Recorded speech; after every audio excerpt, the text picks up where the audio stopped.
Le confort thermique, ce n'est pas seulement une question de température agréable, c'est un équilibre complexe entre le climat extérieur, le bâtiment et le corps humain. Commençons par une définition.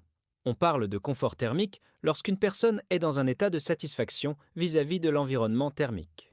Concrètement, cela signifie que le corps ne lutte ni pour se réchauffer, ni pour se refroidir. Examinons d'abord les paramètres physiologiques. Le confort dépend avant tout de notre métabolisme. Si nous sommes au repos, nous avons besoin d'une ambiance plus chaude, généralement autour de 21-22 degrés. En revanche, si nous sommes en activité, notre corps produit de la chaleur et nous pouvons être confortables à des températures plus basses, environ 18-19 degrés Celsius. L'habillement joue également un rôle crucial. Il crée une résistance thermique entre la peau et l'environnement. On exprime cela en clos, une unité utilisée dans la norme ISO 79730 pour quantifier l'isolation thermique des vêtements. Passons maintenant aux paramètres physiques. Plusieurs grandeurs physiques influencent directement le confort thermique: la température de l'air, la température moyenne des parois, l'humidité relative et la vitesse de l'air. Par exemple, une température de l'air à 20 degrés Celsius peut être ressentie comme 18 degrés Celsius si les murs et fenêtres sont froids. C'est ce qu'on appelle la température opérative, la moyenne entre l'air et le rayonnement des parois. Cette notion est essentielle pour comprendre pourquoi nous pouvons nous sentir inconfortables même lorsque le thermostat indique une température apparemment idéale. L'environnement extérieur joue aussi un rôle crucial dans le confort thermique. Le climat, par exemple, influence grandement nos stratégies de confort. En été, des techniques comme la surventilation nocturne permettent de garder une maison fraîche sans recourir à la climatisation. Le site où se trouve le bâtiment est également déterminant. L'orientation, la présence de végétation, les matériaux du sol environnant influencent directement les échanges thermiques avec l'extérieur. Pour créer du confort thermique, sans dépendre uniquement de la climatisation ou du chauffage, plusieurs solutions architecturales existent. Une bonne isolation est primordiale. Elle limite les déperditions en hiver et les surchauffe en été. Une orientation optimisée du bâtiment permet de profiter des apports solaires en hiver et de s'en protéger en été.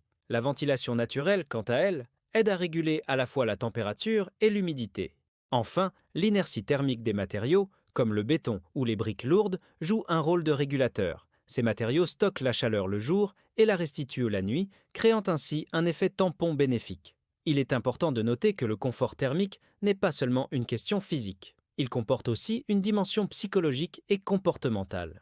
Une personne peut accepter une température plus basse si elle a la possibilité d'agir sur son environnement, par exemple en ouvrant une fenêtre ou en changeant de vêtements. Les attentes en matière de confort thermique varient également selon les régions et les cultures. Un 24 degrés Miyar en Norvège n'est pas perçu de la même manière qu'un 24 degrés Missi au Sénégal. Cette variabilité culturelle souligne l'importance d'une approche adaptée à chaque contexte.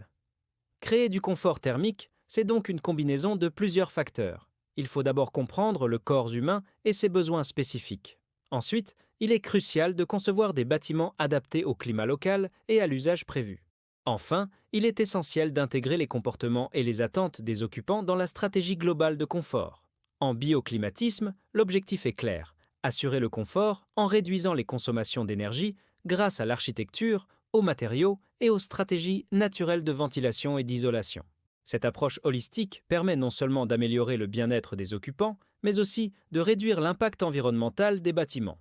En conclusion, le confort thermique est un équilibre subtil entre de nombreux paramètres. Il ne s'agit pas simplement de régler un thermostat, mais de créer un environnement global qui répond aux besoins physiologiques et psychologiques des occupants. En comprenant et en maîtrisant ces différents aspects, nous pouvons concevoir des espaces de vie et de travail qui sont à la fois confortables, économes en énergie et respectueux de l'environnement. C'est un défi passionnant qui nécessite une approche interdisciplinaire, mêlant architecture, ingénierie, physiologie et psychologie.